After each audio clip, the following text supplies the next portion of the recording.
Good morning, ladies and gentlemen.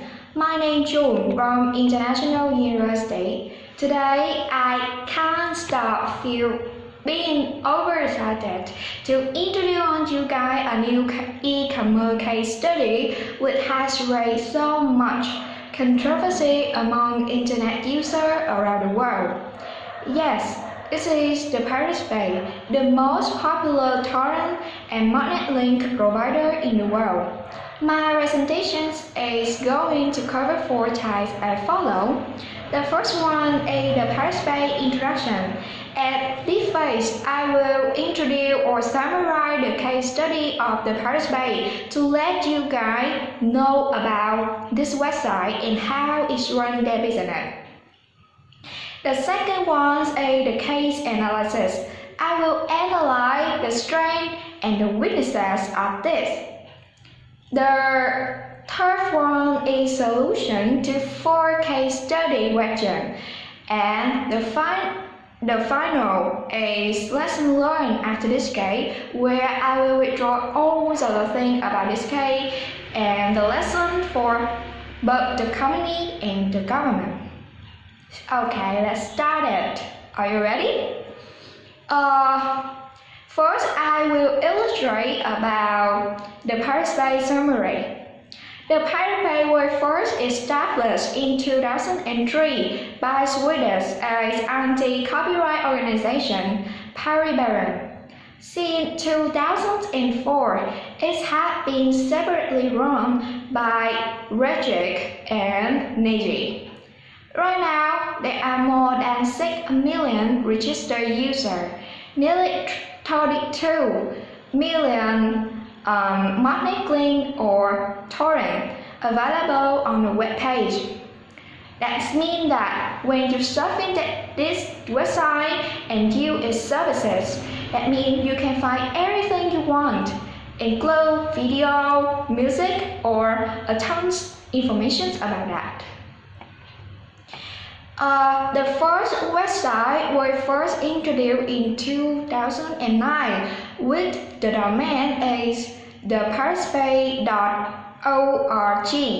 However, during its operation, it has faced a lot of legal issues, so its domain has been changed to thepiratebay.com, then thepiratebay.se, and right now it is managed by the paramedics SX. It seems like 2009 was a difficult and unlucky time for the Pirate Bay and for its founder.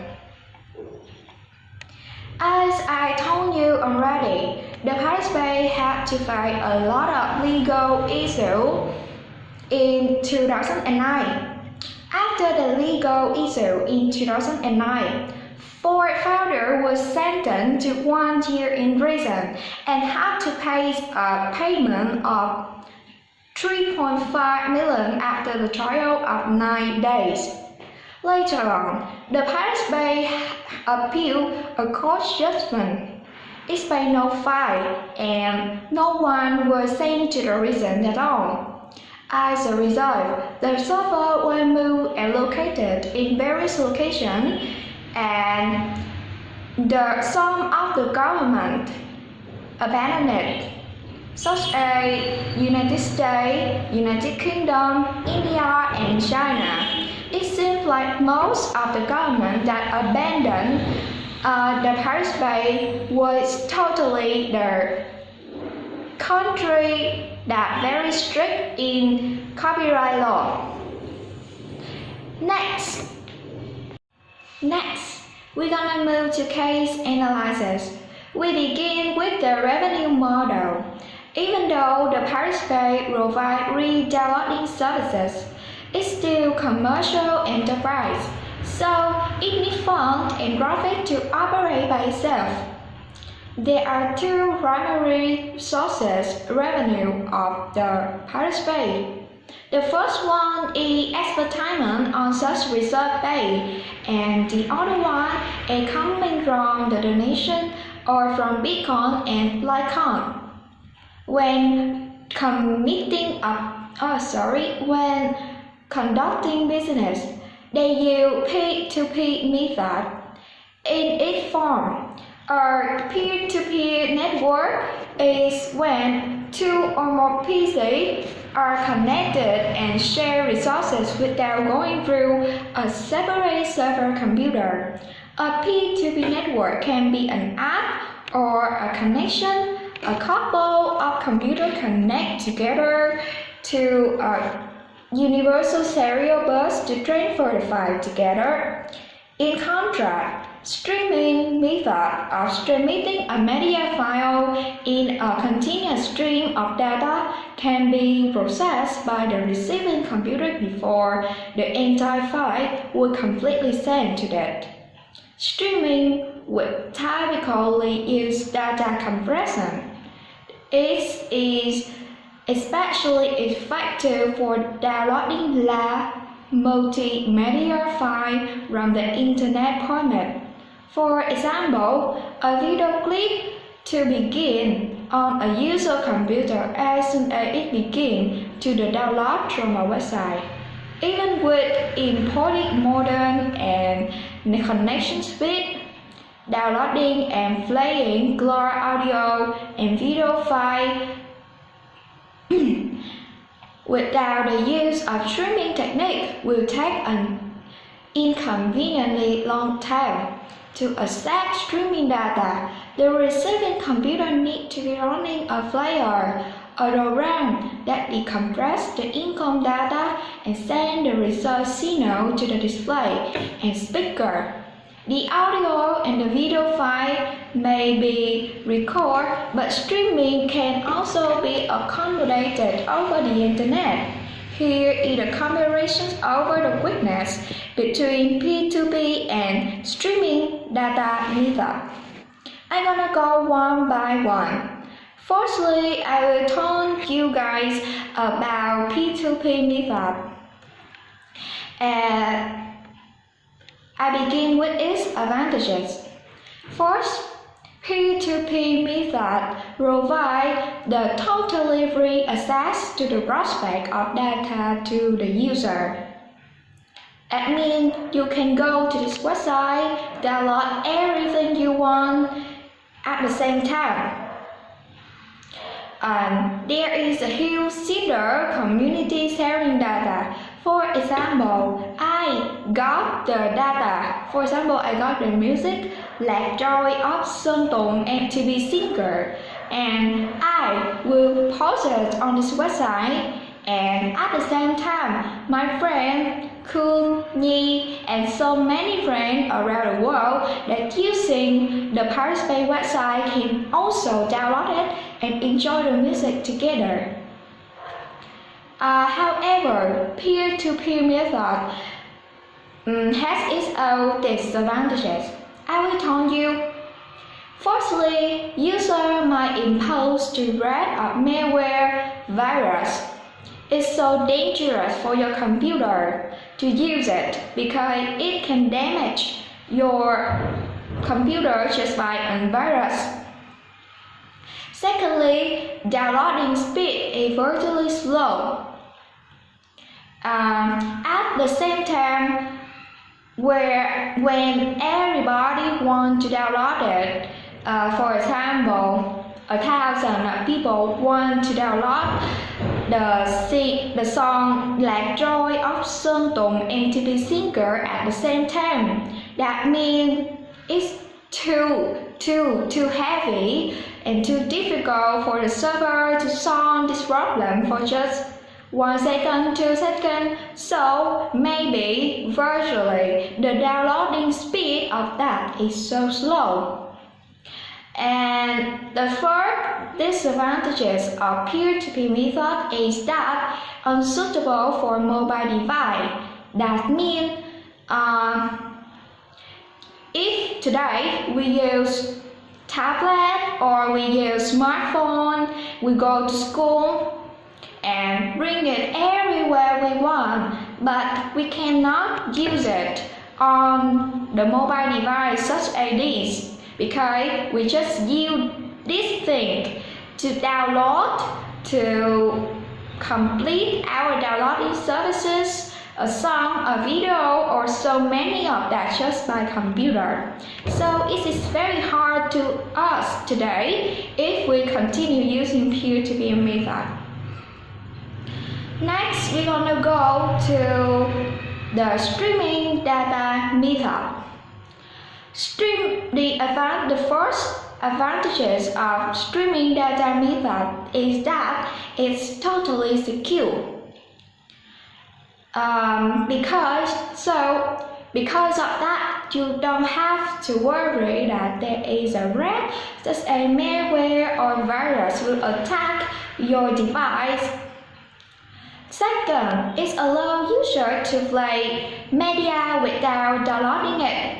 I will tell you in more detail because at that time, human beings created a very good thing. It's called iCloud storage. That means you don't need offline space storage because it's on store on cloud or installed online. So by that way, it will protect the media owner. And when we use the streaming data method, that means it can accessible everywhere with an internet connection mobile device. But everything has two sides, good side and bad side, as positive side and negative side complete together.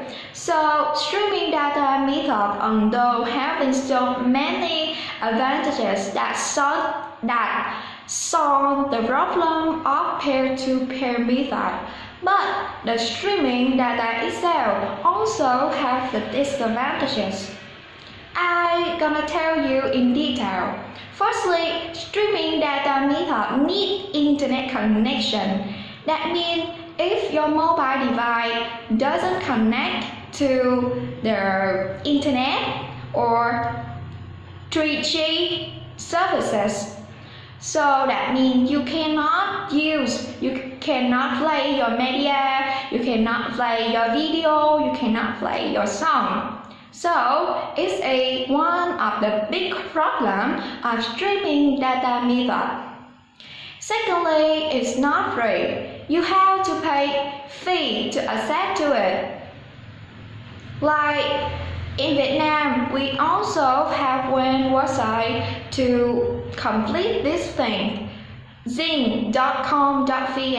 When you want to download a song that has the copyright, you may pay fee to access to it, to download it.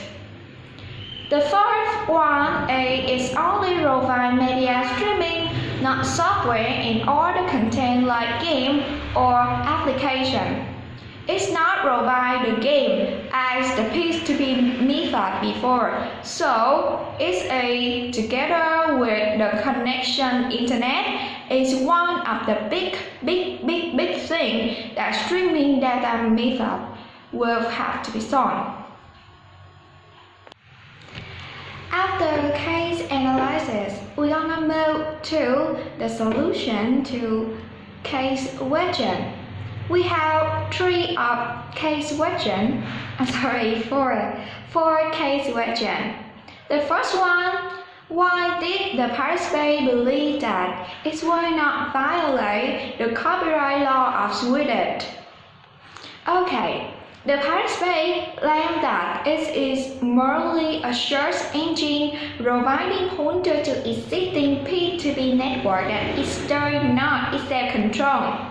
It also said that it could not control what content users ultimately find on those P2P network. Besides, it is no different from any other search engine such as Google or Bing, which are not held responsibility for the profile on site list in the search result.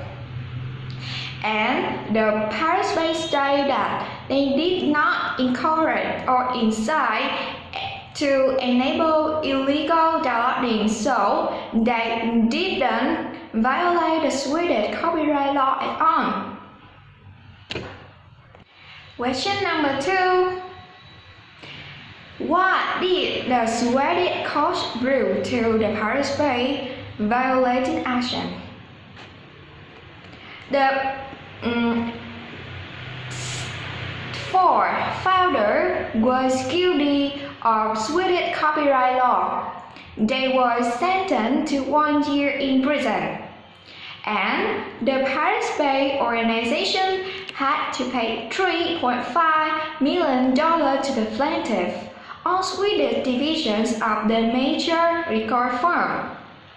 Defendant has inside copyright infringement by violate the website with the search function, easy to storage possibility and tracker. Defendant has to be aware the fact of the copyright material was shared with the half of the Paris Bay. So, therefore, the defendant was engaged in the commercial enterprise, the basic of which would enable visitors to violate the copyright law in order to make money for the owner of the website. This is totally illegal, so the Swedish court has ruled the Paris Bay as an illegal commercial organization. Questions number 3. How has the Paris Bay managed to continue operating despite being found in violations of copyright law?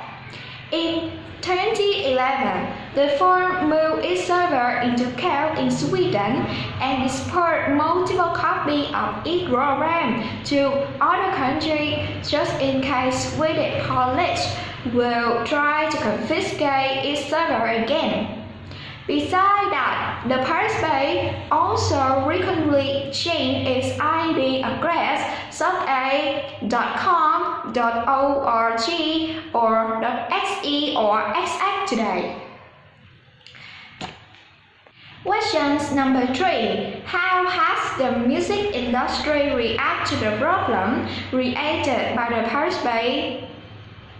The biggest music industry has taken legal action in many different court battles. The music industry has to dramatically change its business model and decisively move toward digital distribution platform. In the first time in 2011, the music industry have made more money from the purely digital format. To solve this problem, they apply the number of different digital platforms. For example, iTunes pay for per download, subscription model, especially streaming music on cloud.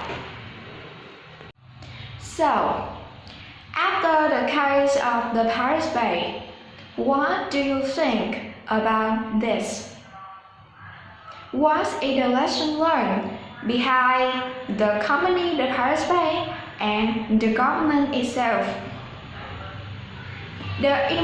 So, I'm gonna tell you the implications for both company and for government. When a startup wants to run the business, but the government wants to take all of the things in your hand. Firstly, I'm gonna talk to you about the company. First, when you want to start a business, even though your business is a startup or a long-term or temporary business, you need to thoroughly think about the risk and risk. That means, in this case, the company, the Paris Bay, must to think about the copyright law at the beginning of their business, because all of the things they post on their website just come from the respect of somebody not done, the reactions of somebody not done. So it is a wrong action. Secondly, the company needs to comply with the law and the regulations of the government if they don't want to face any legal issue with on. About the government need to enforce stronger punishment for the copyright law violation. In many developed countries such as European countries, America, United Kingdom, their copyright law was so strict. So this is the thing that our people, Vietnam, needs to study, follow them. The second thing the government should do is that they need to take concern about intellectual and property protection for anyone, young generation, older generation, female, male. They need to know about the intellectual and property protection. So the role of the government is that they need to raise the awareness of intellectual and property protection to prevent any illegal action. So, this is the end of my presentation today. Thank you for listening and bye-bye.